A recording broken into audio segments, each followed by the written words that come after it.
Israeli फौज का गजा में जमीनी कार्रवाई का दोबारा आगाज। तंजानियम कॉरिडोर पर कब्जा कर लिया। इसराइली फौज की तस्दीक, कहा गजा में महदूद जमीनी ऑपरेशन शुरू कर दिया। फौज ने गजा में सिक्योरिटी हस्ताल को मजीद वुसअत देने और शुमाली और जुनूबी गजा के दरमियान जुज़वी बवसून बनाने के लिए जमीनी कार्रवाई की। गजा में अक़वाम मुत्तहिदा के हेडक्वार्टर्स पर इसराइली हमला, एक गैर मुल्की एहलकार हलाक, 5 जख्मी। इसराइली फौज ने यूएन ऑफिस पर हमले का इल्जाम मुस्तरद कर दिया। मीडिया ने हमले में जख्मी अफराद की वीडियो जारी कर दी। सिहोनी फौज की गजा पर दूसरे रोज बदतरीन बमबारी भी जारी रही। शहदा की तादाद 404 हो गई। हमास के 5 रहनुमा और जिम्मेदार भी शहीद। नेतन्याहू का कहना है हमास के खात्मे और कैदियों की रिहाई तक हमले जारी रखेंगे।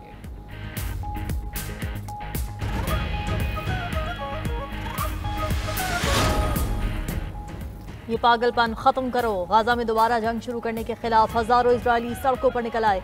इजरायली मीडिया के मुताबिक हुकूमत मुखालिफ मुजाहरे में शरीक हजारों अफराद की यरूशलेम का मरकजी दरवाजा बंद करने की कोशिश।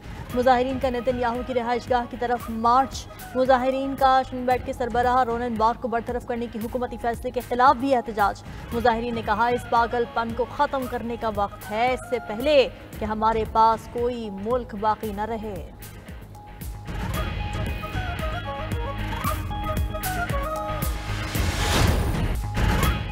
पाक सऊदीया तिजारत बढ़ाने और सरमायाकारी लाने का आज़म। वज़ीर आज़म शहबाज शरीफ वफ़द के हमरा 4 रोज़ा दौरे पर सऊदी अरब पहुँच गए। गवर्नर जद्दा शहजादा सऊद बिन मशल बिन अब्दुल अजीज़ ने इस्तकबाल किया। वज़ीर आज़म सऊदी वली अहद शहजादा मोहम्मद बिन सलमान से मुलाकात करेंगे। पाकिस्तान में सऊदी सरमायाकारी के फ़रोग़ समेत दीगर अमूर पर गुफ्तगू की जाएगी। वसी तर इक़्तिसादी ताउन को आसान बनाने के तरीकों पर भी बात होगी। वफूद की सतह पर भी मुज़ाकरात होंगे। नायब वज़ीर आज़म इसहाक़ डार, वज़ीर आला पंजाब मरियम नवाज़ और वफाकी वज़रा भी वफ़द में शामिल। वज़ीर आज़म के दौरे का मकसद ताल्लुकात की मजबूती और सरमायाकारी को फ़रोग़ देना है। दौरा बाहमी सिफारती रवाबित की राह भी हमवार करेगा।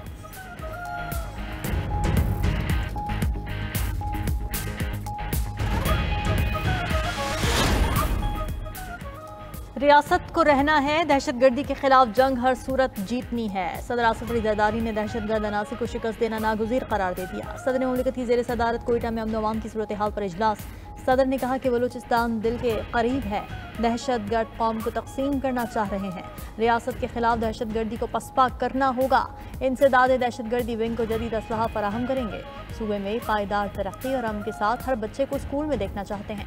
जदीद टेक्नोलॉजी से बच्चों को रोशनास कराना वक्त की ज़रूरत है। इजलास में बिलावल भुट्टो और वज़ीर आला बलूचिस्तान सरफराज बुख्ती की भी शिरकत।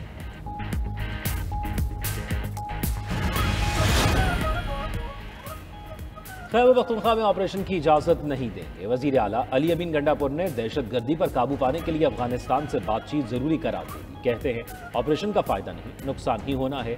इंटेलिजेंस बेस्ड ऑपरेशन तो पहले से चल रहे हैं, सबको बैठना होगा। करारदाद पास करने से कुछ नहीं होता।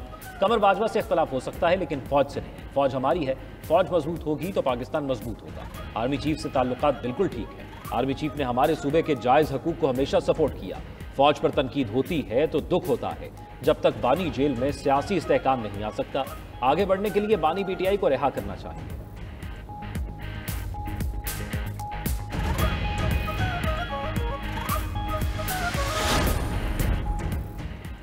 अगर पीटीआई दरख्वास्त दे तो बानी पीटीआई को परोल पर बुलाया जा सकता है। कौमी इत्तेफाक राय के लिए इसमें कोई मुज़ायक़ा नहीं।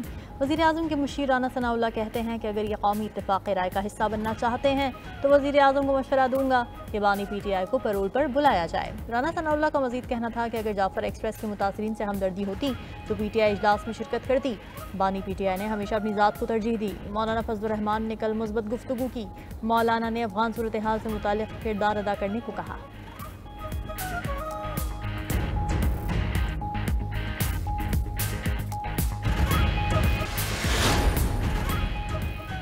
सोशल मीडिया पर मनफी प्रोपेगेंडे के इल्जाम में तलबी अलीमा खान जेआईटी के सामने पेश हो गई। जॉइंट इन्वेस्टिगेशन टीम की अलीमा खान से 2 घंटे तक पूछताछ। सराय के मुताबिक जेआईटी ने बानी पीटीआई के सोशल मीडिया अकाउंट से मुतालिक भी सवाल किए।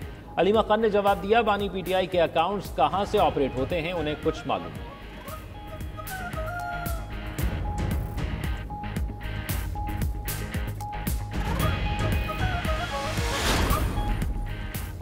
इस्लामाबाद में मुस्तफा नवाज खोखर की रिहाइशगाह पर अपोजिशन जमातों की बैठक। मौलाना फजल रहमान, महमूद अचकजई, असद कैसर, साहबजादा हामिद रजा, लतीफ़ खोसा और दीगर की शिरकत। दहशतगर्दी की मौजूदा लहर और सियासी उमूर पर तबादला ख्याल। मौलाना फजल रहमान ने कहा कि मुल्की मसाइल का हल इत्तेफाक राय और आइन की हुक्मरानी में है। महमूद अचकजई ने मसाइल का हल आइन पर अमल को करार दिया। बोले पार्लियामान की बालादस्ती और आइन पर अमल से ही दहशतगर्दी और खराबियों से निकला जा सकता है। अपोजिशन इत्तेहाद में मुख्तलिफ जमातों की शमूलियत पर भी मुशावरत।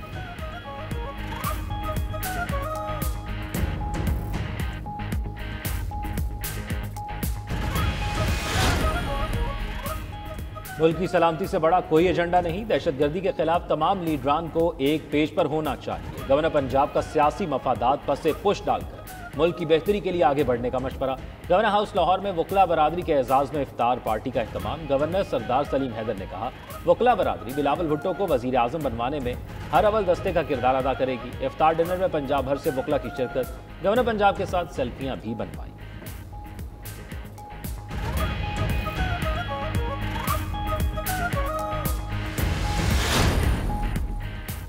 JUI के सीनियर रहनुमा हाफिज हुसैन अहमद कोयटा में इंतकाल कर गए। वो तवील अरसे से अलील थे। नमाज जनाजा का ऐलान बाद में किया जाएगा।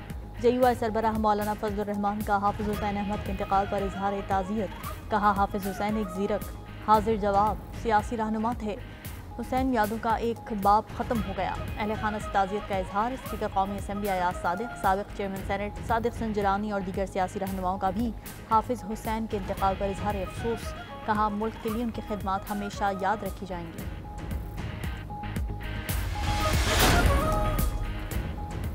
चीफ जस्टिस पाकिस्तान याहिया अफरीदी का करप्शन के खिलाफ बड़ा इक़दाम। सुप्रीम कोर्ट में एंटी करप्शन हॉटलाइन कायम। एलामिया के मुताबिक सुप्रीम कोर्ट में कोई भी रिश्वत तलब करे तो व्हाट्सएप नंबर पर शिकायत दर्ज कराए, फौरी इंसाफ पाए। कोई सरकारी या गैर सरकारी शख्स मुकदमा मुकर्रर करने, नकल के हसूल या अदालत से मुतल्लिका किसी काम पर रिश्वत मांगे तो इतला करें, नाम खुफिया रखा जाएगा। मकसद आला अदालतों में एहतसाब और आवाम को फौरी इंसाफ की राह में हायल रुकावटों को दूर करना है। चीफ जस्टिस याहिया अफरीदी ने अवाम के नाम पैगाम भी जारी कर दिया। कहा, फैसले सिर्फ कानून के मुताबिक होंगे, अदलिया की आज़ादी पर कोई समझौता नहीं होगा।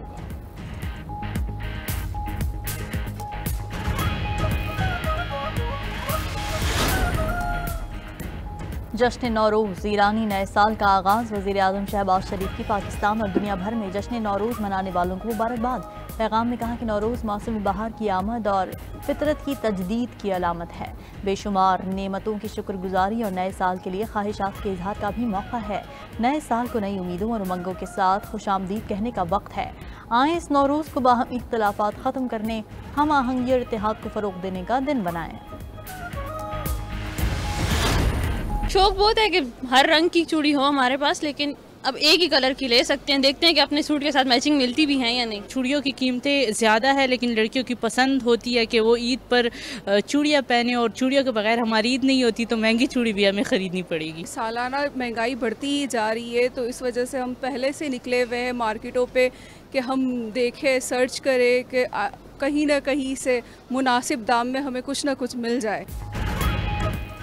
ईद करीब आते ही तैयारियां जोर पकड़ने लगी। बाजारों में रश। खवातीन के बनाव सिंगार की अशिया महंगी। खवातीन का कीमतों में इजाफे का शिकवा।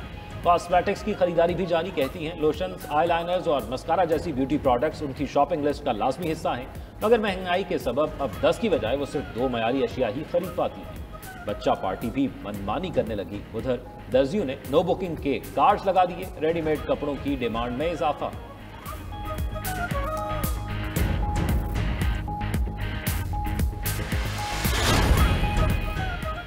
वफाकी हुकूमत का ईद उल फितर की तातीलात का ऐलान। पीर 31 मार्च से बुध 2 अप्रैल तक तातीलात होंगी।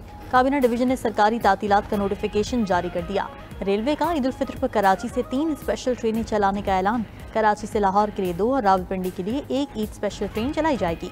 शहर क़ायद से पहली ईद स्पेशल ट्रेन 26 मार्च, दूसरी 27 और तीसरी 28 मार्च को रवाना होगी।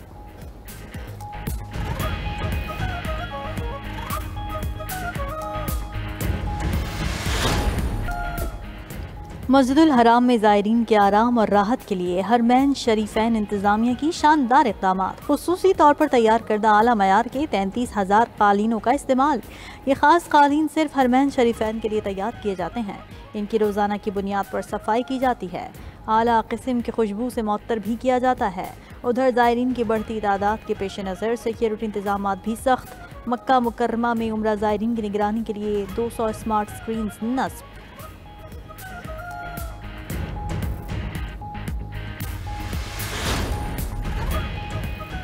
अमरीकी सदर ट्रंप और व्लादिमीर ज़ेलेंस्की का टेलीफोनिक राब्ता। ट्रंप का सोशल मीडिया पर पैगाम जारी। कहा, ज़ेलेंस्की से बातचीत बहुत अच्छी रही, 1 घंटा जारी रही। ज़्यादातर बातचीत सदर प्यूटन को की गई कॉल से मुतल्लिक थी। मकसद रूस और यूक्रेन दोनों के मुतालबात और ज़रूरियात के हवाले से हम आहंगी पैदा करना था। हम सही सिमत में जा रहे हैं। वज़ीर ख़ारजा मार्को रूबियो और नेशनल सिक्योरिटी एडवाइज़र माइक वॉल्ट्ज़ बातचीत के दुरुस्त जारी करने का कह दिया। मज़ीद लिखा कि इजाफी बयान जल्दी शाया किया जाएगा।